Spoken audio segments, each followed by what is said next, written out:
የተወደዳችሁ የእግዚአብሔር ቤተሰቦች እንኳን ለሳምንታዊ የማለዳ ጸሎታችን በሰላም ደረሳችሁ። ዛሬ እንግዲህ እግዚአብሔር በልቤ ባስቀመጠው አቅጣጫ በመንፈሴ ላይ ባከበደው ርዕሰ ነገር ላይ እንጸልያለን። ነገር ግን ከዛ በፊት የእግዚአብሔርን ቃል ከአንደኛ ተሰሎንቄ ምዕራፍ 5 ቁጥር 17 ላይ በቅድሚያ እንድንካፈል እፈልጋለሁ። ይሄ የሐዋርያው የጳውሎስ መልእክት እንደዚህ ይነበባል። ሁል ጊዜ ደስ ይበላችሁ፣ ሳታቋርጡ ጸልዩ፣ በሁሉ አመስግኑ፣ ይህ የእግዚአብሔር ፍቃድ በክርስቶስ ኢየሱስ ወደ እናንተ ነውና ይላል። ሳታቋርጡ ጸልዩ የሚለውን ሐሳብ ከማየታችን በፊት ጸሎት ምንድነው የሚለውን እንድንነጋገር በጥቂቱ ፈልጋለሁ።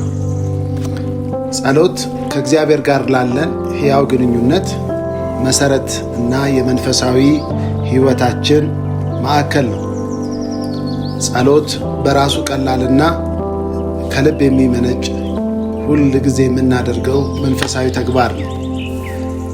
በቃላት በሐሳብ ወይም በዝምታ የሚገለጽ ልብን ለእግዚአብሔር የመክፈት ተግባር ነው። በውስጡም የሕይወት መንፈሳዊ ጉልበት ይገኛል። ጸሎት የክርስቲያናዊ ጉዟችን ትርጉም ያለው እንዲሆን ኃይል የሚሰጥና የሚመግብ ልምምድ በመሆኑ ከእግዚአብሔር ጋር ያለንን ግንኙነት እንደው በሦስት ዋና ዋና የማይነጣጠሉ መንገዶች ይገልጽልናል። የመጀመሪያው ጸሎት በመጀመሪያና በዋናነት ከእግዚአብሔር ጋር ኅብረት የምናደርግበት መንገድ ነው። ኮሚኒየን ኦፍ ጋድ ነው። በፈጣሪና በተፈጣሪ መካከል ወይ በእግዚአብሔርና በልጆቹ መካከል የሚደረግ ግላዊ ሕያው ውይይት ነው። አማኝ ደግሞ ወደ እርሱ ወደሚቀርበው አምላክ የሚቀርብበት መንገድ ነው። መጽሐፍ ቅዱሳችን በመዝሙር 145 ቁጥር 18 ላይ እግዚአብሔርን ለሚፈልጉት፣ እግዚአብሔርን ለሚወዱት፣ እግዚአብሔርን ለሚጠሩት ቅርብ ነው ይላል። ይህም ጸሎት ለእግዚአብሔር መገኘት ልብን የሚከፍት መንገድ እንደሆነ ያሳያል። በጸሎት አማካኝነት እኛ ወደ እግዚአብሔር እንቀርባለን፣ ለእግዚአብሔር እንናገራለን። ነገር ግን የእርሱን ድምፅ፣ የእርሱን የማጽናናት ኃይል፣ የእርሱን መመሪያ ደግሞ በዚህ ውስጥ እንደምንቀበል እንገነዘባለን። ወዳጆች ሆይ ይህ ሥርዓት ወይም ፎርማሊቲ ሳይሆን ኅብረት ነው። ዳዊት እግዚአብሔርን ሁል ጊዜ በፊቴ ነው ወይም በፊቴ ሆኖ አያዋለሁ ሲል ይህንን ቅርርቦሽ፣ ይህንን መነካካት የሚያሳይና የሚገልጽ ነው። ጸሎት እግዚአብሔርን በፊታችን ያደርገዋል። በሐሳባችን፣ በምኞታችን፣ በውሳኔዎቻችን መካከል ያስቀምጠዋል። ስለዚህ መላ ሕይወታችን ከእርሱ ጋር የተቀራረበ ይሆናል። ጸሎት የጥገኝነት ወይም የመገዛት መንገድ ነው። ዲፔንደንሲን የሚያሳይ ለእግዚአብሔር ሰሬንደር መሆናችንን የሚገልጥ ነው። ያለ እግዚአብሔር ኃይል በትክክል መኖር፣ ያለ እግዚአብሔር ኃይል ማሰብ ወይም ያለ እግዚአብሔር ኃይል መስራት እንደማንችል በልብ ትሕትና ለራሱ ለእግዚአብሔር የምንናገርበት መንገድ ነው። ኢየሱስ በዮሐንስ ወንጌል ምዕራፍ 15 ቁጥር 5 ላይ እንደተናገረው ያለኔ አንዳች ወይም ያለኔ ምንም ነገር ልታደርጉ አትችሉም እንዳለ፣ ጸሎትም አማኙ ለዚህ እውነት የሚሰጠው ምላሽ ነው። የራስን መመካት ወደ እግዚአብሔር መመካት የሚቀይርበት መንገድ። በጸሎት አማካኝነት ሁሉንም ፍላጎቶቻችንን፣ የከበበንን ሸክማችንን፣ የሚከበንን ጭንቀታችንን በእግዚአብሔር ፊት እናቀርባለን። የራሳችንን ጥበብ ትተን የእርሱን ጥበብ ለማንሳት እንታመናለን። ሐዋርያው ቅዱስ ጳውሎስ በነገር ሁሉ በጸሎትና በምልጃ ከምስጋና ጋር ልመናችሁን ለእግዚአብሔር አቅርቡ እንጂ አትጨነቁ ብሎ በፊልጵስዩስ ምዕራፍ 4 ላይ እንደተናገረ ጸሎት መጠየቅ ብቻ አይደለም። ጸሎት ውጤቱ ወደ እግዚአብሔር ወደሚያምልከው አምላክ አሳልፎ ራሱን የሚሰጥበትና የሚያፈስበት መንገድ ነው። በጸሎት እንደ ኢየሱስ እግዚአብሔር አብን ፈቃዴ ይሁን የምንልበት፣ እቅዶቻችንን ለእግዚአብሔር ፍጹም ዓላማ የምናስገዛበት መንገድ ነው። በመጨረሻም ጸሎት ለመንፈሳዊ ሕይወታችን እስትንፋስ ነው። it is a breath of spiritual life። አካል ያለ መተንፈስ መኖር እንደማይችል ሁሉ ነፍስም ያለ ጸሎት ልትለመልም አትችልም። አማኞች በመንፈስ የነቁ፣ በመንፈስ የሚታመኑ፣ በመንፈስ የሚጠበቁ ሆነው የሚቆዩበት የሕይወት እስትንፋስ ወይም ምት ነው። ጸሎት ልብን ከእግዚአብሔር ጋር የተስተካከለና ከፈተና የተጠበቀ አድርጎ ስለሚጠብቅ መጽሐፍ ቅዱስ በጸሎት ጽኑ ብሎ ቆላስይስ ምዕራፍ 4 ቁጥር 2 ላይ ይነግረናል። በተለይ ኢየሱስ በሥጋው ወራት በምድር በሚመላለስበት ጊዜ ለደቀ መዛሙርቱ በማቴዎስ 26:41 ላይ ሰጥቷቸው የሄደው የመጨረሻ ትእዛዝ ወደ ፈተና እንዳትገቡ ተግታችሁ ጸልዩ የሚል ነው። ይህም ጸሎት ጥበቃም ኃይልም በውስጡ ያለው እንደሆነ ያሳያል። ጸሎት ትዕግስትን ያጎላል፣ እምነትን ያበረታል፣ እንዲሁም ልባችንን ለእግዚአብሔር መንፈስ ተቀባይ እንዲሆን ያነሳሳል፣ ያደርጋል። ጸሎት የሁል ጊዜ ተግባር ነው። ጸሎት ዘላለማዊ በምድር እስካለን ድረስ በእግዚአብሔር ላይ ጥገኛ እንድንሆን የሚያደርግ ኃይል ነው። ስለዚህ ሁል ጊዜ ሳናቋርጥ መጸለይ ተገቢ ነው ማለት ነው። ሐዋርያው ጳውሎስ ለተሰሎንቄ አማኞች ይህንን ጠንካራ ማሳሰቢያ ይሰጣቸዋል። ሳታቋርጡ ጸልዩ። ይሄ ሳታቋርጡ ጸልዩ የሚለው ሐዋርያዊ ትእዛዝ በመጽሐፍ ቅዱስ ውስጥ ካሉ ትእዛዛት ሁሉ በጣም አጭሩ ነው። 2 ቃላትን የያዘ ሳታቋርጡ ጸልዩ። ጳውሎስ የክርስትናዊ ሕይወት አቋም ጠቅልሎ በእነዚህ 2 ቃላቶች ውስጥ አስቀምጧል። ይህ ጥቅስ ብርቱ ፈተና፣ ብርቱ ጦርነት፣ ብርቱ ትግል ባለው በዚህ ዓለም ውስጥ እንዴት በታማኝነት መኖር እንዳለብን መማር ለሚፈልግና ለሚሻ አማኝ ታላቅ ቁም ነገርን ይዟል። ጫናን፣ ተግዳሮትን፣ ስደትን፣ በሕይወት እርግጠኛ አለመሆንን ለተጋፈጡ አማኞች ጳውሎስ ወደ ራሳቸው ጥንካሬ ሳይሆን በመንፈሳዊ ዓለም ለሚረዳቸው ስሜታዊ ብቃት ለሚሰጣቸው ጫናን፣ ስደትን፣ እርግጠኛ አለመሆንን ድል ነስተው መውጣት የሚችሉበትን መንገድ ለሚያሳያቸው በእግዚአብሔር ዘላለማዊ ኅብረት ላይ ወደ ተመሠረተ የሕይወት መንገድ ሲመራቸው እናያለን። ምንም እንኳን ጳውሎስ የሰጠው የ2 ቃል አጭር ትእዛዝ ስለ ድግግሞሽ የሚያወራ ብቻ አይደለም። በየቀኑ ሳታቋርጡ ጸልዩ ስለማለት የሚናገር አይደለም። ነገር ግን ስለ አኗኗር ዘይቤ ነው የሚያወራው። ስለ ላይፍ ስታይል ነው የሚናገረው። ሳታቋርጡ ጸልዩ ማለት በእግዚአብሔር ዘንድ ዘወትር ኅብረት እያደረጋችሁ መኖርን የሚያመለክት ነው። በየትኛውም ሁኔታ በየትኛውም ተግዳሮት ውስጥ ብትሆኑ ወደሚመልስላችሁ ወደ እግዚአብሔር ልባችሁን ጠብቁ እያለ፣ በሌላ አነጋገር ለአንዳንድ ጊዜያት የሚደረግ እንቅስቃሴ ብቻ አይደለም ክርስቲያናዊ ሕይወት የሚተነፍስበት፣ የሚንቀሳቀስበት፣ የሚያድግበት ከባቢ አየር ነው እያላቸው ነው። ከዚህ በተጨማሪም በሁኔታዎች ላይ አምፁ እያላቸው ነው። ስቴፈን ዲቢር የሚባል አንድ የእግዚአብሔር ሰው ሲናገር ምን አለ? ፕሬየር ኢዝ ኤ ሬቤሊዮን አጌንስት ዘ ስታትስ ኮ ነው አለ። ፕሬየር ኢዝ ኤ ሬቤሊዮን አጌንስት ዘ ስታትስ ኮ ነው አለ። ይህንን በአእምሯችን ይዘን ጸሎት ፈጽሞ አለማቋረጥ ማለት ምን ማለት እንደሆነ ወደሚያብራሩ 3 መሠረታዊ እውነቶች በዚህ ማለዳ ላካፍላችሁ እፈልጋለሁ። የመጀመሪያው ነጥቤ ምንድነው? ይሄ ሳያቋርጡ ጸልዩ ያለበት ዋነኛው ምክንያት ምንድነው? በእግዚአብሔር ላይ ያላቸውን ጥገኝነት ዘወትራዊ መሆን ስላለበት። ጸሎት ዘወትር ከእግዚአብሔር ጋር የሚያደርጉት ፌሎሺፕ እንደሆነ ማመልከቱን የሚያሳይ ነው።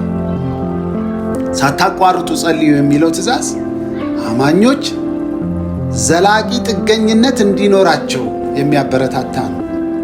አልፎ አልፎ የሚደረግ ተግባር ሳይሆን የልብ አቋም ሆኖ አቲቲዩድ ሆኖ በእግዚአብሔር መገኘት መሪነት ውስጥ ብርታት በሚያስፈልግበትም በማያስፈልግበትም ጊዜ፣ እርዳታ በሚያስፈልግበትም በማያስፈልግበትም ጊዜ፣ መለኮታዊ ጣልቃ ገብነት በሚያስፈልግበትም በማያስፈልግበትም ጊዜ ሁልጊዜ በእግዚአብሔር ድጋፍ ውስጥ መኖርን እንዲለማመዱ እየመከራቸው ነው። ኢየሱስ ክርስቶስን በምድር ሲያስተምር ያለ እኔ አንዳች አታደርጉም፣ ጥገኝነትን የሚያሳይ ነው። ጳውሎስም ሲናገር በነገር ሁሉ በጸሎትና በምልጃ ከምስጋና ጋር ልመናችሁን ለእግዚአብሔር አስታውቁ እንጂ በአንዳች አትጨነቁ አለ። ጥገኝነት ዘወትራዊ ሲሆን ጸሎትም ተፈጥሯዊ ይሆናል። ነፍስ ፍላጎቷን የምትገድልበት በምላሹም የእግዚአብሔርን ሰላም የምትቀበልበትን መንገድ ያሳያል። ሁለተኛው ነጥቤ መንፈሳዊ ተቃውሞ ፈጽሞ አያቆምም። ስለዚህ ጸሎት ጽናትን ስለሚጠይቅ ጽናት ያለው መሆን አለበት ማለት ነው። እንደ አማኝ በየዕለቱ በመንፈሳዊ ውጊያ ውስጥ እናልፋለን።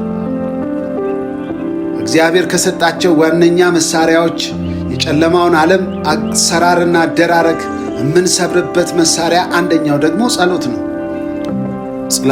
ጸሎት ብርቱ መሳሪያ ነው፣ ጠላት ስለማያርፍ። ክርስቲያን ደግሞ ጸሎት አልባነትን መፍቀድ የለበትም ማለት ነው። መጽሐፍ ቅዱሳችን ንቁ፣ በእምነታችሁ ጸንታችሁ ቁሙ በማለት ንቁ ሆነን ለመቆየት ጸሎት አስፈላጊ እንደሆነ ያበረታታል። ጌታ ኢየሱስ አንድ ጊዜ ሲናገር ወደ ፈተና እንዳትገቡ ትጉና ጸልዩ፣ ተጠበቁ አለ። ይህም ጸሎት ለመንፈሳዊ አደጋ መከታ መሆኑን አመልካች ነው። ጳውሎስም የእግዚአብሔርን ጋሻ ጦር ከገለጸ በኋላ ሲደመድም በኤፌሶን ምዕራፍ 6 ቁጥር 18 ላይ በመንፈስ ሁል ጊዜ በጸሎትና በምልጃ ሁሉ ጸልዩ ይላል። ምክንያቱም መንፈሳዊው ዓለም ላይ ያለው ግጭት ዘላቂ ነው። ስለዚህ ጽናት ያለው ጸሎት ያስፈልጋል። የማያቋርጥ ጸሎት ያስፈልጋል። ላይፍ ስታይል የሆነ ጸሎት ያስፈልጋል። ሶስተኛው ነጥብ ከእግዚአብሔር ጋር ያለው አማኝ ኅብረት ያልተቋረጠ እንዲሆን ስለተፈለገ ነው። ጸሎትም የማያቋርጥ መሆን አለበት። ጳውሎስ የሰጠው ትእዛዝ ዋናዊ ግንኙነት ነው። እግዚአብሔር አማኞችን የሚጠራው ይሄ መካኒካዊ ወደሆነ ድግግሞች ሳይሆን ያልተቋረጠ ወደሆነ የአባትና የልጅነት ኅብረት ነው። አማኝ ቀኑን ሙሉ ከእግዚአብሔር ጋር የሚመላለስበት መንገድ ነው። ዳዊት በእግዚአብሔር ፊት የሚኖረውን ሕይወት ሲገልጥ እግዚአብሔርን ሁል ጊዜ በፊት ያደርገዋለሁ ይላል። ጳውሎስ ተመሳሳይ የሆነ ሐሳብ ነው የተዋሰው። የግንኙነትን ቅርበት ለማሳሰብ ለማመልከት አማኞች በጸሎት እንዳንታክት በምስጋና እየነቃን በእግዚአብሔር ሁለንተናዊ ፊት ዙፋኑ ፊት እየሆንን ራሳችንን በኃይለኛው በእግዚአብሔር ፊት እያዋረድን በምንጸልየው ጸሎት ውስጥ ዘላቂ የሆነ ውይይት ውስጥ እንደምንገባ የሚያሳይ ነው። ኮንቲኒዩዋል የሆነ ኮንቨርሴሽንን ያመለክታል፣ ልውውጥን ያመለክታል፣ በመንፈስ መመላለስን ያሳያል። የማያቋርጥ ጸሎት ማለት ያልተቋረጠ ግንኙነት ማለት ነው። ይህም ቅጽበት በቅጽበት በእግዚአብሔር ፊት የሚኖር ሕይወት ነው። ስለዚህ እንደ አማኝ በዚህ ፕሮግራም ስንገናኝ ብቻ ሳይሆን ሳናቋርጥ በየቀኑ በየሰዓቱ መጸለይ እንዳለብን ሐዋርያዊ ትእዛዝና ሸክም ነው የተሰጠን። ከእግዚአብሔር ጋር ኅብረት ውስጥ የምንገባበት ግብዣ ነው የተሰጠን። የነፍስ መተንፈሻ፣ የአማኝ ጋሻ፣ ከመለኮት ጋር ከአብ ጋር የሚያገናኘን መገጣጠሚያ ድልድይ ነው ጸሎት። በእግዚአብሔር መመካት እስከቀጠልን ድረስ፣ ፈተናን እስከተዋጋን ድረስ፣ በየዕለቱ ከእርሱ ጋር እስከተመላለስን ድረስ ጸሎታችን የማያቋርጥ መሆን አለበት።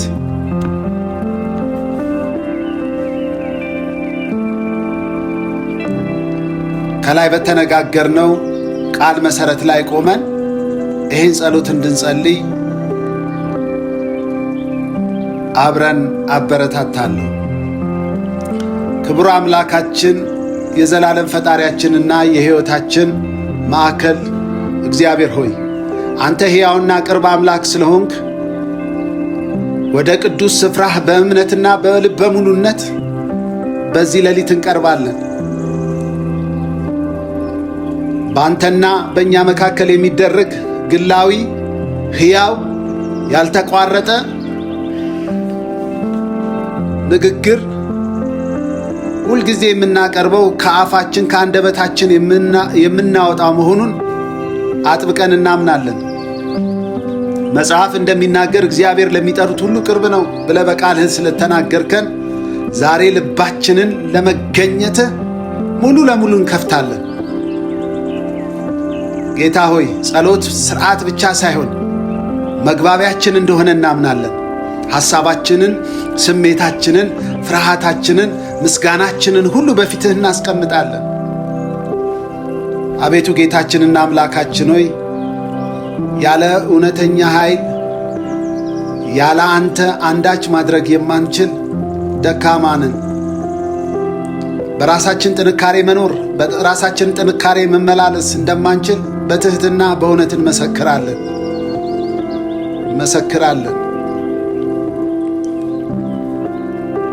አምላካችን ሆይ ጸሎት ከአንተ ጋር ያለን ኅብረት ለመንፈሳዊ ሕይወታችን እስትንፋስ መሆኑን እናውቃለን። ያላንተ ልንጸና እንደማንችል እንረዳለን። ጌታ ሆይ ተግተን እንጸልይ ዘንድ አበርታን፣ አግዘን። አባታችን እግዚአብሔር ሆይ እኔ ለእናንተ የማስባትን ሐሳብ አውቃለሁ፣ እርሱም የሰላም ሐሳብ ነው፣ የክፉ አይደለም፣ ፍጻሜና ተስፋ ሰጣችሁ ዘንድ የሰላም ነው እንዳልካቸው የእኛ ተስፋ የተመሠረተው በአንተ ላይ እንደሆነ እናምናለን። አንተ የሕይወታችን አካል ስናደርግህ በራሳችን ችሎታ በራሳችን ተሰጥኦ ብቻ ከሚቻለን በላይ እንደምንሄድ እናምናለን። ቃልህ እግዚአብሔርን አስቀድማችሁ ብትፈልጉት ጥረታችሁ በስኬት ይሞላል እንደሚል በየዕለቱ አንተን በማስቀደም መኖር እንድንችል ጥበብ ስጠን። ጌታ ሆይ በሕይወታችን ላይ ያለህን ዓላማ የምትገልጥበት ሞገስ እንዲትረፈረፈልን በዚህ ማለዳ እንለምንሃለን።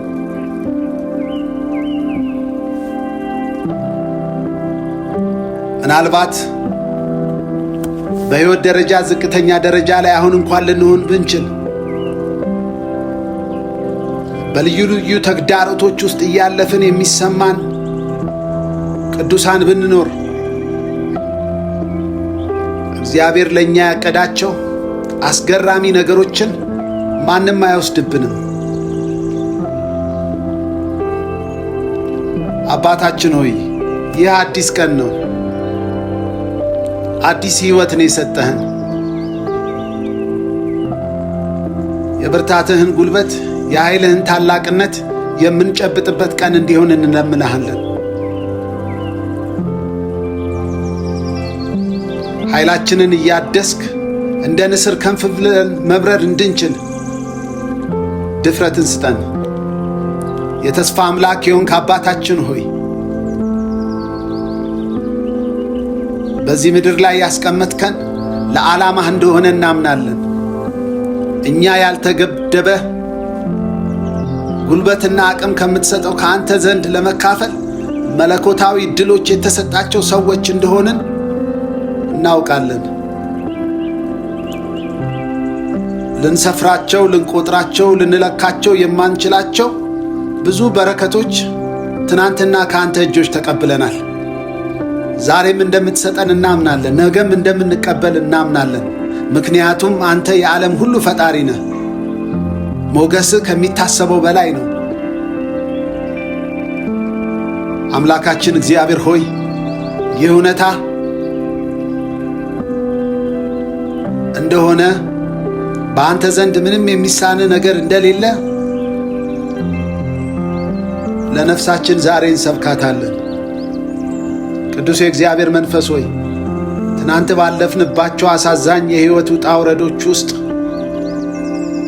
ነገንም ማየት በተሳነን ተስፋ በቆረጥንባቸው ሁኔታዎች ውስጥ ጠላት ሊያሽመደምደን ከሐሳብህ ከዓላማህ ከዕቅድህ ሊያወጣን በብዙ በተጋበት ወቅት ውስጥ ስህተቶቻችንን ሳታይ ልትደግፈንና ልትረዳን ጣልቃ ገብተህ ያገዝከን የረዳህን አንተ ብቻ እንደሆንክ እናውቃለን።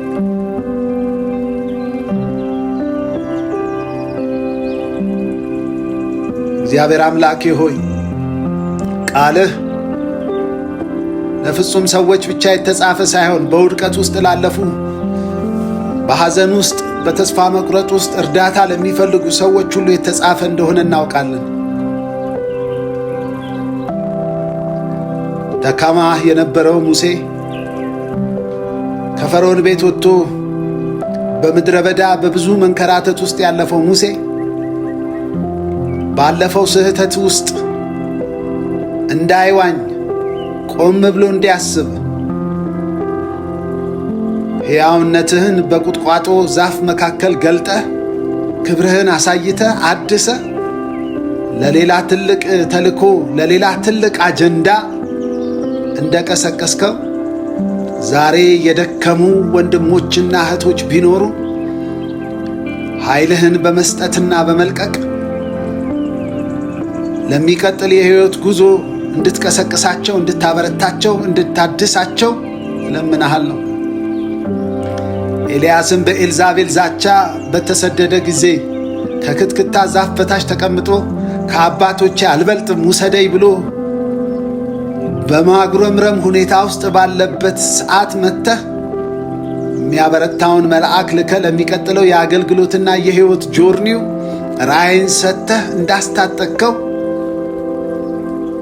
ከፊቱ ያለውን ብርቱ ጉዞ የሚጀምርበትን አቅም እንደለገስከው እናውቃለን። ይህ ለእኛ ለእያንዳንዳችን ዛሬ እንዲለቀቅ እንለምንሃለን። ጌታ ሆይ ለእኛ ያሉት ዕቅዶችህ ለመልካም እንደሆኑ ከማንኛውም ፈተና ይበልጥ ትልቅ እንደሆኑ እናውቃለን። ዓይኖቻችን ተስፋ ለማድረግ በዙሪያችን የሚነግሩን የሚያስረዱ ምንም አይነት ምልክቶች ባይኖሩ እንኳን ተስፋችን ጌታ ሆይ በእኛ ሁኔታዎች ላይ ሳይሆን አንተ ባሰብከው መንገድ ላይ በተስፋው ባለቤት ላይ እንደሆንክ እናምናለን። ደግሞም ተስፋዎቻችንን በሰዎች ላይ አናደርግም። ተስፋችንን በሥራችን ላይ አናደርግም። ተስፋዎቻችንን በእውቀቶቻችን ላይ አናደርግም። ምክንያቱም ነገሮች ሊለዋወጡ ይችላሉና። አባታችን ሆይ ተስፋችንን በአንተ ላይ እናደርጋለን። ዓለማትን በቃልህ ወደ ፈጠርከው፣ የሚታየውን ከማይታየው ወደ አመጣኸው፣ ከዋክብትን ወደ ገለጥከው፣ ታላቅ የሆነ ሕዋን ፈጥረህ የብርታትን ምስጢር ወደ አሳየሁ ወደ አንተ እናደርጋለን። እናምናሃለን። አንተ አንዳች የሚሳንህ ነገር የለም። በእውነት ወዳጆች ሆይ ተስፋችንን በእግዚአብሔር ላይ እናድርግ። በፍጹም አናፍርም። ምንም እንኳን አንዳንድ ጊዜ መሰናክሎች ቢያጋጥሙን፣ የሕይወት ውጣ ውረዶች ቢያጠቁን፣ ሁሉም ነገር ያለቀ ቢመስል ከፊታችን የተሻለ ነገር አለ። መልካምነቱን እንጠብቅ።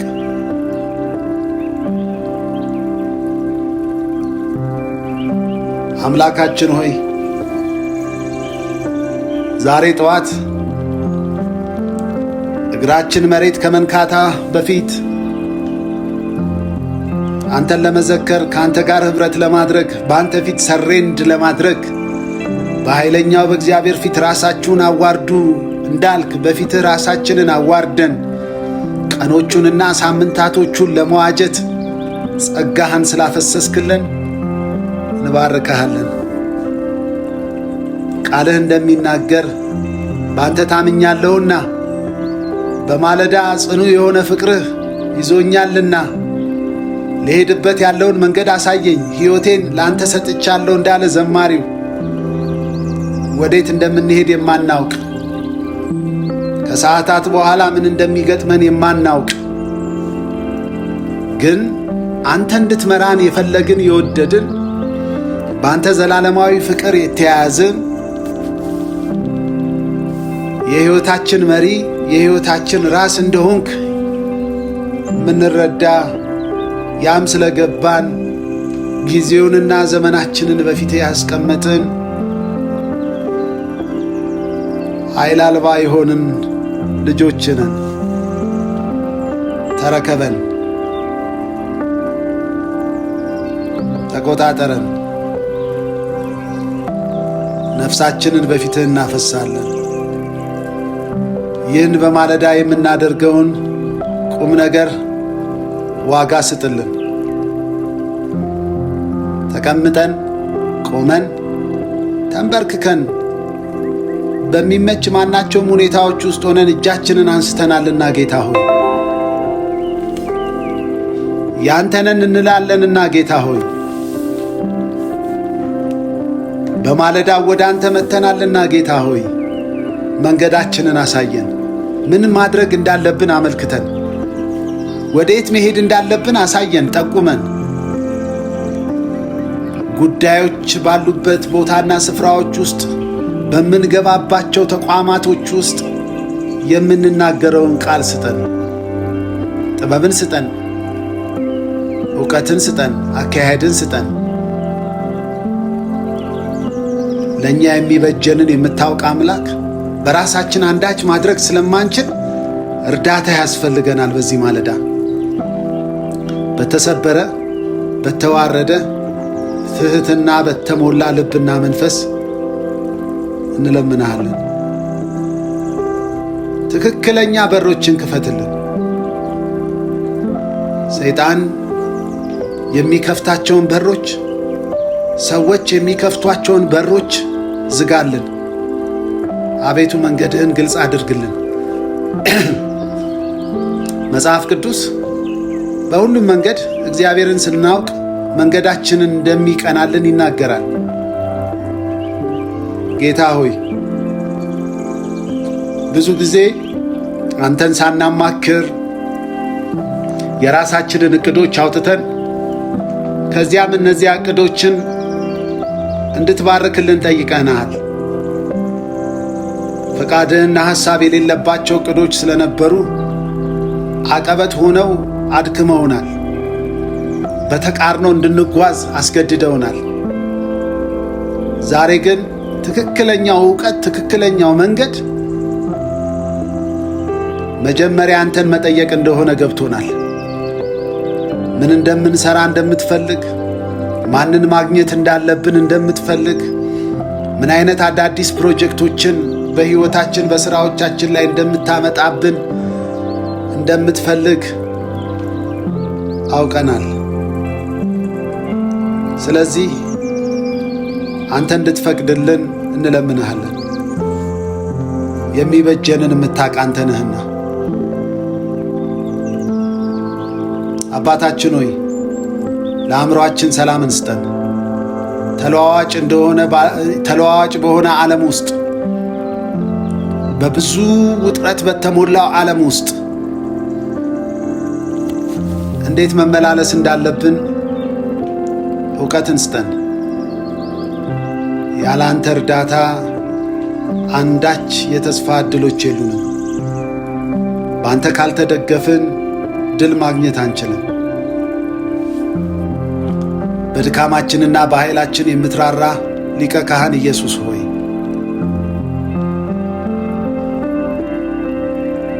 መንገዳችንን አቅናለን።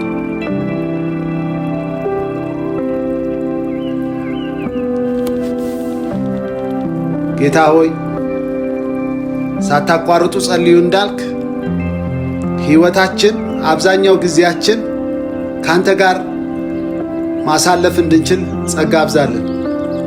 በመተኛት እንዳናሳልፍ፣ ቢዚ በሆነ ውጥረት ውስጥ በማለፍ እንዳናሳልፍ፣ ወደ ኋላ እንዳንጎተት፣ ተነስተን ስንወጣ ለምንም ነገር ጊዜ ስለሌለን እየቸኮልን ዋና የሆንከውን አንተን እንዳንተው እርዳን። ካንተ ጋር በመተሻሸት ካንተ ጋር ጊዜ በማሳለፍ ሰፊ ቀናቶች ውስጥ እንድንገባ፣ በፍቅር ህልውና ውስጥ በአባትነት ዓለም ውስጥ በመገኘት ዓለም ውስጥ እየዋኘን ጌታ ሆይ በማይከደን መጋረጃ ያለውን ያን የልጅህን ክብር እያየን ከክብር ወደ ክብር እንለወጥ ዘንድ ኃይልህ እንዲያግዘን እንለምንሃለን። በክብር ውስጥ እንድንዋኝ፣ በህልውና ውስጥ እንድንዋኝ፣ አንተን ብቻ ማየት እንዲበዛልን እንለምንሃለን። በዘመናችን ብዙ ነገሮች አይተን ሳንታደስ እንደ ጠወለገ ዛፍ ሆነን ተጉዘናል። አሁን ግን ኃይላችንን የሚያድስ የአንተ የህልውና ዓለምና ምስጢር ውስጥ እንድንገባ ጸጋህና መንፈስ ያግዘን። በማለዳም በቀትርም በምሽትም አንተን ብቻ ማሰብ፣ አንተን ብቻ ማሰላሰል፣ መንገድህን፣ ቅንህነትህን፣ ጽድቅህን፣ ሕይወትህን መመልከት እንድንችል ጸጋህን እንድታፈስልን እንለምንሃለን። ውዳችን ሆይ በማለዳው ለዕለታዊ ምግባችን፣ ለዕለታዊ ጥበባችን፣ ለዕለታዊ መመራችን የሚያስፈልገውን ቅዱሱን ቃል እንደሰጠህን ጌታ አምላክ እግዚአብሔር ሆይ በምድር የምንኖር ልጆችንህንና በሥራ ሕግ ውስጥ የሚገኝን በረከት እንድታበዛልን እንለምንሃለን። አባታችን ሆይ እያንዳንዱን ቀን በምስጋና ተቆጣጠርልን።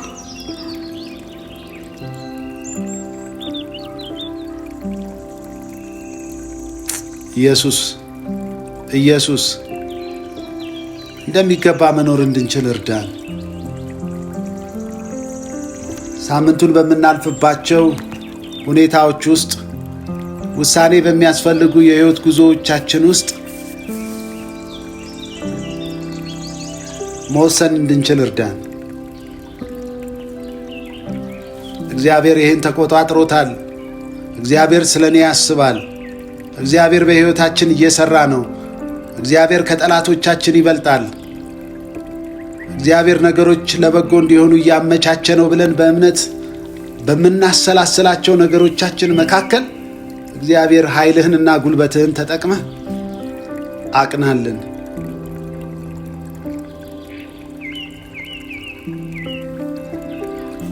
አንተን የሚያስደስቱ ውሳኔዎችን እንድናደርግ አግዘን። አንተን ቀዳሚ ማድረግ እንድንችል እርዳን። እኛን በሚያዘናጉ ነገሮች መካከል በተሞላች ዓለም ውስጥ ከማንኛውም ነገር በፊት አንተን ማስቀደም እንድንችል አግዘን። ጠላት ዲያብሎስ በጊዜያችን፣ በገንዘባችን፣ በትዳራችን፣ በልጆቻችን፣ በብዙ ሌሎች ማህበራዊ፣ ኢኮኖሚያዊ መንገዶቻችን አንተን ቀዳሚ እንዳናደርግ እንደሚዋጋን እናውቃለን። የጊዜ ሰዓታችንን ለመቀማት የሚያደርገውን ትግል እናውቃለን። ከዚህ ቀን በኋላ ጌታ ሆይ አንተን ማስቀደም እንድንችል፣ ካላንተ ፈቃድ መውጣት መግባት እንዳንችል፣ ምን መለወጥ እንዳለብን፣ ምን ማስተካከል እንዳለብን በፍቃደ ሐሳብና ምስጢር ውስጥ መግባት እንድንችል እንድትረዳን እንለምንሃለን። ነፍሳችን አንተን ማስቀደም ትፈልጋለች።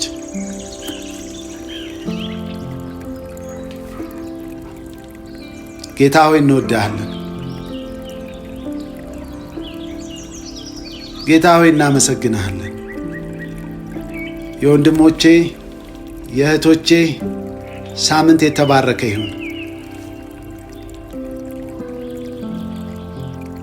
በልዑል መጠጊያ የሚኖር ሁሉን በሚችል አምላክ ጥላ ውስጥ ያድራል እንዳለ ባሪያ በአንተ መጠጊያ ውስጥ እንኖር ዘንድ እርዳን።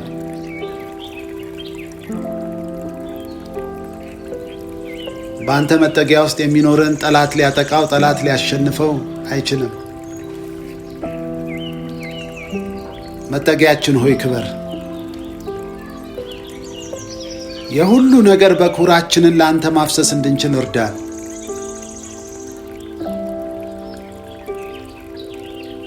ነገሮች ለዘገዩባቸው አንተን መጠበቅ የሚችሉበት ጸጋና ኃይል እንዲበዛላቸው ለምንሃለሁ።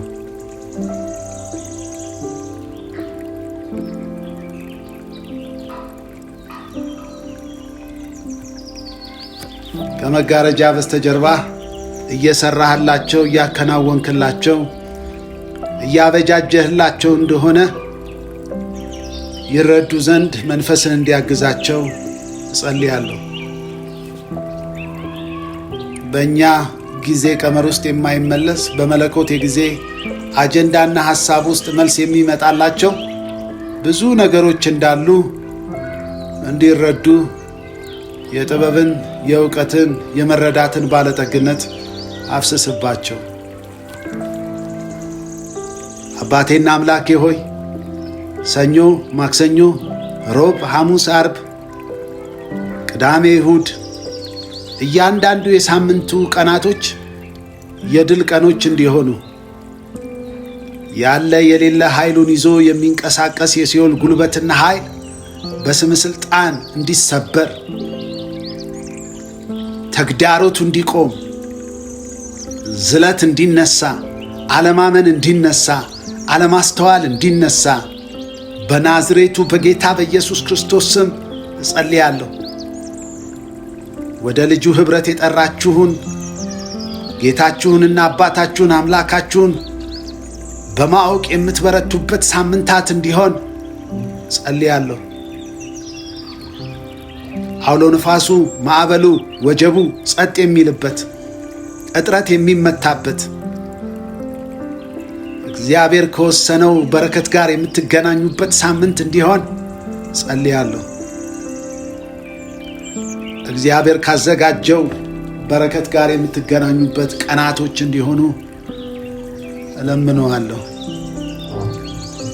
ሳታፈገፍጉ የሕግ መምህር በወሰነው በዚያ ስፍራ በረከትን አዘጋጅቶ እየጠበቀ ካለበት መለኮታዊ አጀንዳና ቀጠሮ ጋር እንድትገናኙ እጸልያለሁ።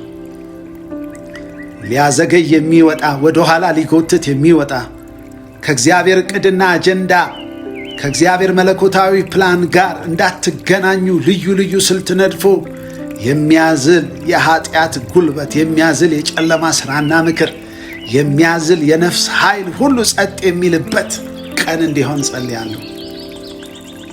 ይልቁኑ እግዚአብሔር ካዘጋጀው እግዚአብሔር ዲዛይን ካረገው ሐሳቡና ምክሩ ጋር እንድትገናኙ እባርካችኋለሁ።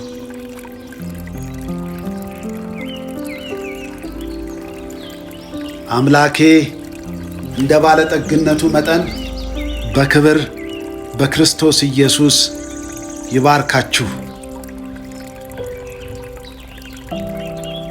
በመንፈሱ ይምራችሁ። አልለወጥ ያለ ነገራችሁ ይለወጥ። ያደከማችሁ፣ ያሰለቻችሁ፣ ያተከታችሁን ነገር ሲነጋ አጡት። የአሮን በትር እንደለመለመች እንደተዋበች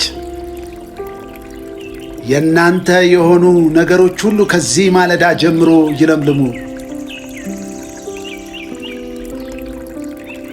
እግዚአብሔር ታላቅ ክንዱን በቀኖቹ ሁሉ ላይ ይግለጥባችሁ። የእግዚአብሔር ምሕረት፣ የእግዚአብሔር በጎነት፣ የእግዚአብሔር ታላቅነት ማሳያ ሆኑ። እግዚአብሔር በእናንተ ሕይወት፣ እግዚአብሔር በልጆቻችሁ፣ በትዳራችሁ፣ በሥራችሁ ሁሉ ላይ ታላቅነቱን ይግለጥ። እንዲህ ብዬ ባርካችኋለሁ።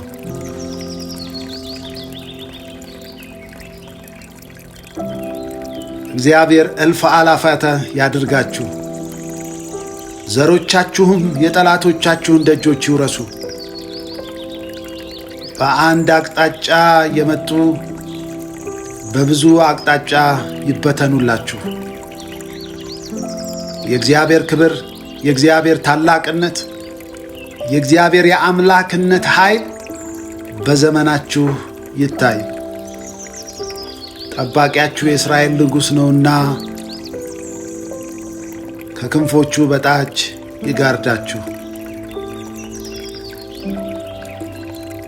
በየቀኑ በየሰዓቱ ሳታቋርጡ ከእሱ ጋር ትገናኙ ዘንድ መንፈሳችሁን ያንቃላችሁ።